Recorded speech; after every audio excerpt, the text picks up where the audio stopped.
Hey guys, what's up? It's Ripe again. In today's video, an outrageous homeowner association president built a new prestigious neighborhood right next to a farmer. They demanded that the farmer must join their little tyrannical HOA, but the farmer refused. They then threatened to evict him from his home. A small war between the HOA and the farmer ensued. Let's get right into the story. So my wife Sarah and I have always been a very close-knit unit. We have spent the past 2 decades living on my ancestral property. It is a fairly large area considering we use it just as farming land. For the longest time the area around our plot was covered by trees. We were the only people living there in a 5-kilometer radius, but we never really felt like we were alone because of our pet dogs. Cash and Daisy have always been more than just sheepdogs to us. They are amazing at their job and always keep the cattle safe, but more importantly, they are part of our small family. With the increasing population, it was no surprise that a couple of years back the trees around our plot were cleared up to make space for new houses. All the houses that were built there looked awfully alike. They followed strict construction guidelines from the newly formed Homeowners Association. The rows of houses lined up right next to each other looked almost like a dystopian version of our crops. We both were slightly skeptical at first, but we decided more people to socialize with would only benefit us in case of a problem. We would have someone to go to and they would have someone as well. We went over and introduced ourselves to our immediate new neighbors once all the residents moved in.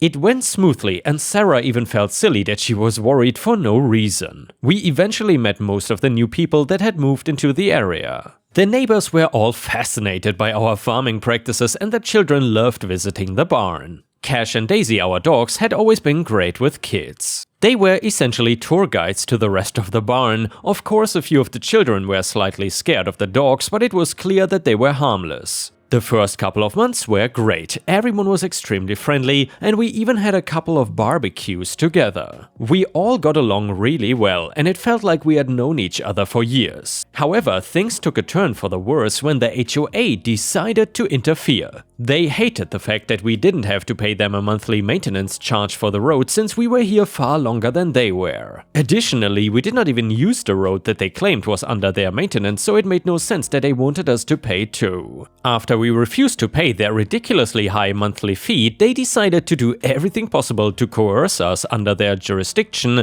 even though they had no right over our property. It did not take them very long to realize that the easiest way to target us would be to get our sheepdogs. It was no secret that Cash and Daisy were dear to us. Since the members of the HOA cannot register complaints themselves, they forced one of the new neighbors to complain about our dogs. They said that the dogs were too loud and that they were a nuisance. We tried to reason with them and explained that the dogs were only doing their job, but they would not listen. The next thing we knew, the Homeowners Association was bringing in lawyers over this matter. They said that we had to get rid of the dogs or face eviction. We were shocked, quite frankly. We did not know what to do. The thought of living without Cash and Daisy was unimaginable. We knew we had to fight for our dogs and there was no way some newly formed association was gonna evict us from the home we have lived in for over 20 years. So we hired a lawyer and took the case to court, but no legal battle ever went smoothly. It took unnecessarily long, and between every court hearing the HOA decided to make our lives hell, so we would give up and leave. What they did not know was that they were underestimating our willpower. Sarah, our dogs and I knew that we were here before them and we would be here after them. We started finding rotten steaks on our property. I'm assuming they were thrown there by the HOA because they assumed our dogs would eat them and get sick, but sheepdogs are known for being smart. There is no way Cash and Daisy would eat rotten meat laying around on the floor. Things got concerning when the meat that was thrown looked perfectly normal to our eyes, but the dogs still avoided them. I knew immediately that it must have been poisoned. If they had ended up ingesting it, it might have been the last meal they had and we would have had no evidence to at least get justice. The next day we installed cameras and a new security system around the property discreetly. It was not very hard to keep this from everyone considering how big our property was. I thought they would try something like the poisoned meat again, but it seemed the association was done being patient. The new security system alerted us in the middle of the night, and we awoke to find that the president and the secretary of the HOA had jumped our fence. They were headed towards the barn with huge cans of what seemed to be kerosene. It did not take a genius to figure out that they planned on burning down the barn and all the animals that were asleep in it. Sarah rang the police while I rushed to the barn with my shotgun. The gun scared them enough to keep them from throwing the kerosene around the walls. The commotion caused Cash and Daisy to surround them as well. Within no time, the police were at the scene arresting them, and we pressed charges. After they had been caught red-handed trespassing and attempting to destroy our property, the court case moved pretty swiftly in our favor. It certainly helped that our lawyer discovered the fact that the HOA did not own the road they were extracting a maintenance fee for. They simply claimed that the fee the residents were paying was going towards a road that the township maintained. The members used the money for themselves, the whole community was furious, and the HOA was replaced entirely by elected members that everyone approved of. Living in our area immediately got so much easier and certainly more pet-friendly. Sarah and I were so relieved. Cash and Daisy are a big part of our lives, and we could not imagine living without them. The sheepdogs had also grown to hold a special place in the lives of everyone in the community. The children especially were ecstatic that they would continue to live here. In case you were wondering, the HOA president and his stupid secretary ended up behind bars for some time, and I really hope they learned their lesson. However, as people say, sometimes you cannot fix stupid. And yeah, Ripe Stars, I gotta say, I am glad to hear that the story took a positive turn in the end. Also, I am very happy that OP's dogs did not get injured. And you know, actually I'm curious what fines there are for poisoning pets and animals in general. In my opinion, if you get caught doing something like this, there should be huge consequences for you. Either way, if you enjoyed this story, please don't forget to like the video, because that would help me tremendously. The next one is titled The Great Revenge. In my high school years, I had a typical high school job of fast food worker at Arby's. Most of the job was very easy, and it was surprisingly fun unless there was a real idiot manager that happened to be working that day. Oh well. This is a story about revenge on a boss/manager. Our store had a real gem female manager that was very out and open about her hating men. She was a lesbian, nothing wrong with that, and made it very clear to all males that she absolutely did not matter to her. She would give women extra breaks, allow them to be late, give them free food, etc., and the males on the other hand were treated like actual piles of dog doo-doo. The manager would leave us alone during busy times and sit in her car. She would take insane amounts of smoke breaks and whine and complain at us when she would come back, and things would be all backed up.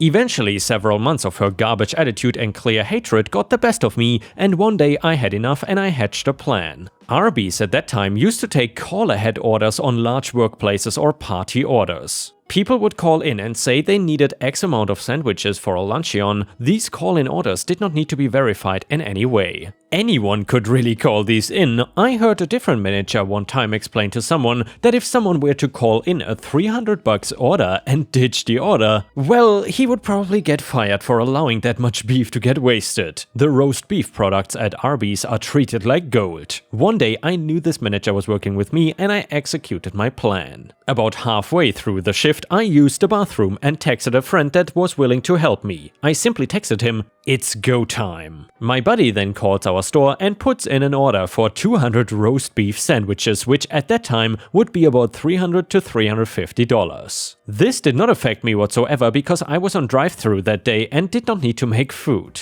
My manager immediately gets pissed that she had to make all this food and starts the process. After about an hour, she gets finished and goes on a tirade about how stupid everyone at that store is. Over the next 2 hours, it was next to impossible for me to hold in my laughter, as I could tell she was growing very angry and worried that the order was never getting picked up. I started noticing her making phone calls to other managers and upper management people about what the hell to do with 200 roast beef sandwiches. Eventually, it was time for me to clock out and go home. So I did. Over the next several times I worked, I noticed I was not with this idiot manager anymore. In fact, I never saw her ever again. She either quit or was fired. I guess I will never know. The next one is titled, It Just Took a Few Bucks. Oh, and by the way guys, I forgot to mention, if you have any stories about awful bosses or managers from hell, then please feel free to share them in the comments or on r/ripe stories on Reddit. So this one starts like this. I had a best friend of 20 years and decided to help him convert his entire basement into a grow room. More than that, I taught him everything I knew about growing marijuana, which I learned over the course of a decade, and I was fantastic at it. Things were going very well and the crops were looking very good. When it came time for me to get my investment of $7,000 back with no interest, he decided to completely F me over. I was going through a very nasty divorce at the time and my ex had just left me a few days earlier. He had the money to pay me, but he just said no. He did not think I deserved it because I bailed on during a harvest the week before. So I bailed on him for one night because it was going to be the last family dinner I would ever have with my stepson, and he knew that in advance. I was too defeated and broken to do anything about it at that moment, but I thought of all the awful things I could do to him, his car, his house, etc. After a few weeks, I decided to simply send him a gift instead of committing a felony of some kind. So I found a website called Ruin Days where they sell all kinds of things you can send anonymously through the mail. I chose the spring-loaded glitter bomb and it did not disappoint. I really hoped that he would open it in his truck so it would be a reminder of me every day he got in it, but he opened it in a much better place instead. He wound up popping the top of the large spring-loaded canister in the grow room itself. According to his wife, it destroyed over $1,000 worth of top-shelf processed weed and it was blown all over the plants currently in bloom. It ruined 12 heavily budding plants, setting him back by over 2 months, which roughly equates to $6,000 in potential profits gone. Even though I did not get the money he owed, he still paid that $7,000 one way or another, and the cleanup must have been intense. With or without my petty revenge, I heard from a friend that his grow totally collapsed about 8 months later. He was a greenskeeper at a golf course for years, so he thought he could handle it on his own. That was absolutely delicious to hear as well. Hands down, this was the best 20 bucks I ever spent. And by the way guys, I'm kind of curious how being a greenskeeper at a golf course for years translates over into running a successful wheat growing business. But I guess people are multi-talented. Anyway, the next one is titled Stupid Boss Stalked Me. I've just discovered this sub and I have the perfect story for it. It won't be a long one because it happened about 4 years ago and I am fuzzy on the exact details, but it is still a belter. So I used to work in a convenience store and the store manager was a real prick. Misogynistic, offensive as in, haha, cancer is hilarious. Offensive, creepy and a downright bully. Some time after I left, he was fired after he decided to turn a professional interview with a young woman into a conversation about her favorite adult movies. She reported him and he got the sack. Awesome. Anyway, this guy, we will call him Andy, fancied himself as a real leader. I mean, seriously, he wasn't. He set impossible tasks and yelled instructions whilst doing absolutely nothing in the office in the meantime. I had a colleague called Gabby who, to be honest, I didn't get on with. However, I knew that at the time she was having a really tough time at home with her 3-month-old son. One day in the winter, it had snowed. Fairly heavily, Gabby rang in that morning and told Andy she couldn't make it as she was snowed in. Everybody knew that wouldn't have been true and that it was likely she had not slept well with the baby crying and whatnot, but you know what, who cares? She always worked hard and she deserved a break. It was only a 4-hour shift and the store was dead anyway. No customers were gonna walk over snow and ice for the morning paper. Plus, we were actually overstaffed. However, Andy had a problem with women. He was always disrespectful and demeaning. Like the rest of us, he knew she would not be snowed in, but he did not let it lie. He wanted to catch her out. Andy abandoned the store, serious gross misconduct, and got in his car. He made the 15-minute drive all the way to Gabby's house and took pictures of her car, her front driveway, and the rest of the street to prove she was not snowed in. He then called her into the office at the end of the week for a disciplinary. When she came out, she was in tears and she was on a final warning. Andy would not want a dismissal on his quarterly record, so he basically just threatened her instead. This did not sit well with anybody. We hated him anyway, but he went too far, making a single mom cry over something so ridiculous. But well, here's the good part. What Andy did not realize was that on the last work night out, he has drunkenly revealed to the team that he was a serial cheater. He would regularly cheat on his wife of 18 years and he also has 2 teenage sons. He would justify it as having natural male hunger, as if you ever heard a more disturbing quote. Andy used to tell his wife that on an evening he finished at 23 o'clock.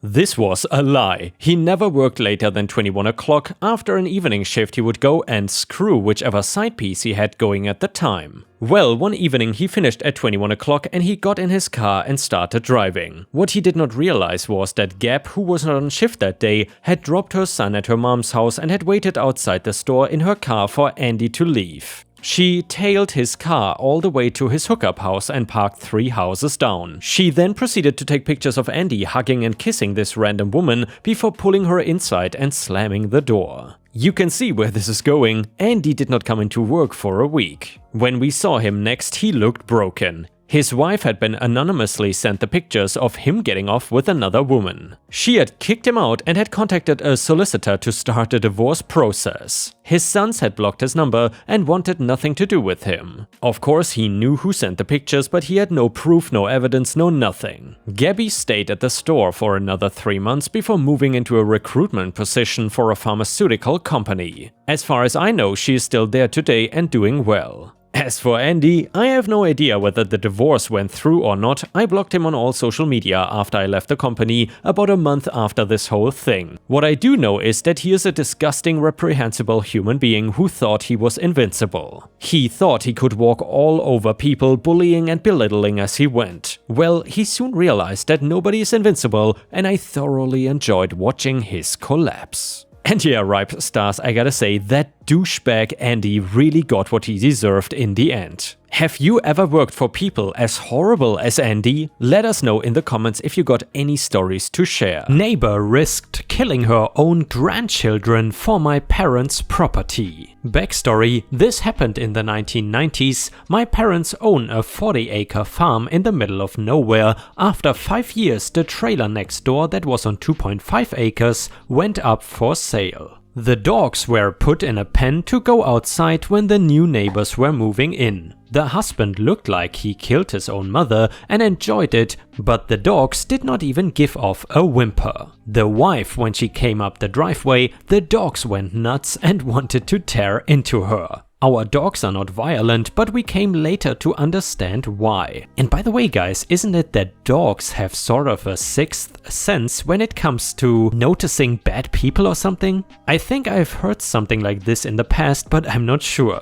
Anyway, my mom, being the nice southern lady that she is, went next door to introduce herself and wanted to know more about the new neighbor. It all seemed well until the wife asked who owns the field behind her house. Mom bashfully replied that it was hers and my dad's. After that, the conversation got awkward and Mom excused herself. A couple of weeks later, Mom and Dad were coming home from shopping and found 3 kids no older than 7 all over our farm equipment. Mom and Dad chased them off to the neighbor house. My mom went over and asked why those kids were over there. They found out it was the neighbor's grandchildren. When Mom told her that they needed to stay away from the farm equipment because one of them will get hurt, she said, "I don't care if one of them gets killed. I want that field one way or the other," pointing to the field behind her house. Mom and Dad immediately called the sheriff and an attorney to find out what they could do to protect themselves. They both said that they needed no trespassing signs every 100 feet if possible, especially where the equipment is normally stored and around the property. When Mom and Dad did that, the signs around the property were disappearing. One time, as Mom was coming down from a tree to put it high up to where they had to come on the property to get it down,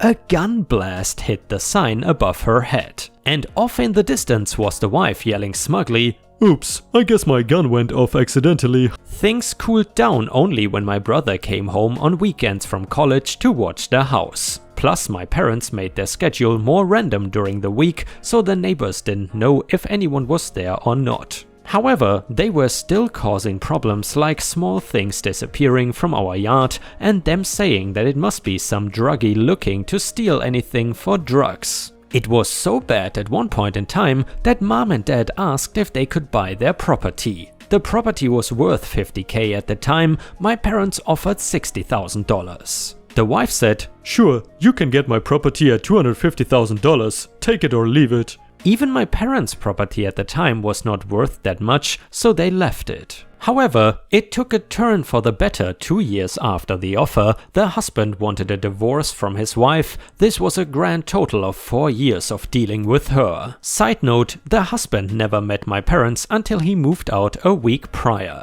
He said his wife told him that my parents, especially my mom, were crazy and for his safety needed to stay away from them after my mom's initial visit. When he finally found out that his wife was the one that was crazy, he left her. About a month after that, the husband came back talking about how the divorce was going and wanted to know if they were interested in the property. They told him about the offer 2 years ago, and he said he never heard about it nor about his grandchildren coming over, hoping that one of them would get hurt, but it didn't surprise him. When we told him how much we offered, he said, "The divorce attorney said that the sale of the house will be split 50-50. I don't care if you offer a nickel, just to spite her." A week after that, the wife came to my parents' house asking if they were willing to buy it at the $60,000 they offered initially. Mom and dad said that they will buy it at what the appraiser will say it is worth.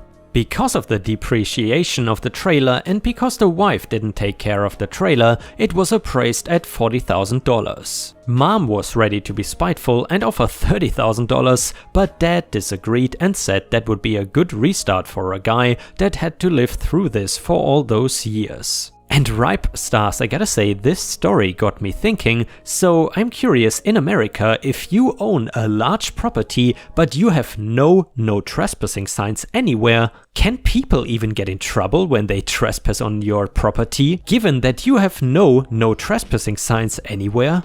If anyone knows more about this or maybe even has some personal experiences with this, please let us know in the comments. And guys, with this we have reached the end of the video. However, if you cannot get enough of my content, then either check out my binge watch playlist, which has thousands of hours of content, and if you still don't have enough, please don't forget to either check out my Patreon at patreon.com/ripeyoutube or subscribe to my membership program here on YouTube for exclusive videos that you won't find anywhere else. Thank you so much, and I will see you again tomorrow.